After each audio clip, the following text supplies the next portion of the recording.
ஓம் சாந்தி. சிவத்தந்தை ஞான வைரத்துளிகள் 18/5/2026.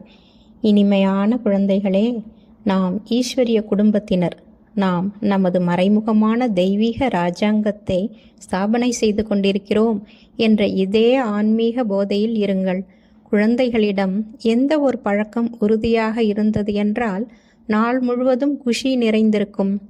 அதிகாலை எழுந்து ஞான மனனம் செய்யும் பழக்கம் இருந்தது என்றால் நாள் முழுவதும் அளவற்ற குஷி இருக்கும். குழந்தைகளே, அமிர்த வேளை எழுந்து தங்களது தந்தையிடம் இனிமையாக உரையாடுங்கள் என்பது தந்தையின் ஸ்ரீமத் ஆகும். நாம் இப்பொழுது எந்த குடும்பத்தினர், நமது கடமை என்ன என்று சிந்தனை செய்யுங்கள். இது நம்முடைய ஈஸ்வரிய குடும்பமாகும்.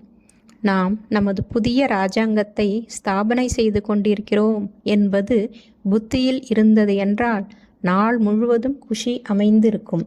உண்மையில் இது எல்லையில்லாத தந்தையின் குடும்பமாகும். ஈஸ்வரிய விஸ்வவித்யாலயம். விநாச காலத்தில் அன்பான புத்தி உடையவர்களே வெற்றி அடைவோர். யாரெல்லாம் தந்தையை நினைவு செய்வார்களோ அவர்களுக்கு போதை இருக்கும். தேக அபிமானத்தில் வருவதால் அந்த போதை இறங்கி போய்விடும். உங்களுடையது ஈஸ்வரிய குடும்பமாகும். ஆன்மீக தந்தையின் குழந்தைகள் சகோதர சகோதரிகள் ஆவார்கள், அவ்வளவே. இது ஆன்மீக இல்லற மார்க்கமாகும். புதிய வீடு முற்றிலுமே தயாராகிவிடும் பொழுது பழையதன் மீதுள்ள பற்று நீங்கிவிடுகிறது.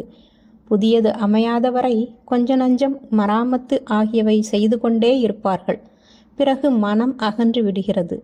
இந்த பழைய உலகம் கூட அவ்வாறே ஆகும். நீங்கள் வருங்கால 21 பிறவிகளுக்கான ராஜ்ய பாக்கியத்தை எடுத்து கொண்டிருக்கிறீர்கள். இதுதான் கீதையாகும். நீங்கள் ரூப் பசந்த் ஞான யோகமுடையவர் ஆவீர்கள். ஆத்மா ரூப் ஆக ஞானம் நிறைந்து இருக்கிறது.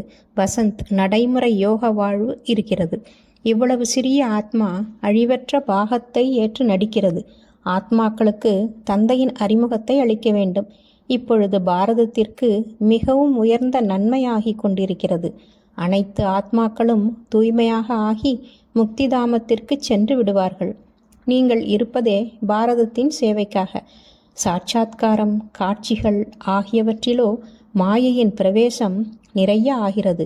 நீங்கள் எச்சரிக்கையுடன் இருக்க வேண்டும். இந்த பூதங்களின் வியாதி எப்பேற்பட்டது என்றால் 2 உலகங்களிலிருந்தும் இல்லாமல் செய்து விடுகிறது. நாம் சாட்சாத்காரம் செய்ய வேண்டும் என்ற எண்ணம் ஒருபொழுதும் வரக்கூடாது. இவை எல்லாமே பக்தியின் சிந்தனையாகும். ஞான மார்க்கத்தை நல்ல முறையில் புரிந்து கொள்ள வேண்டும். மாயை அநேக விதமாக ஏமாற்றுகிறது. சாட்சாத்காரம் ஆகியவற்றால் எந்த நன்மையும் கிடையாது. நல்லது. மன்மனாபவ. தன்னை ஆத்மா என உணர்ந்து ஆத்மாவின் தந்தை பரமாத்மாவை அன்பாக நினைவு செய்வதால் 63 பிறவிகளுக்கான பாவகர்மங்கள் அழிந்து போகும். ஓம் சாந்தி.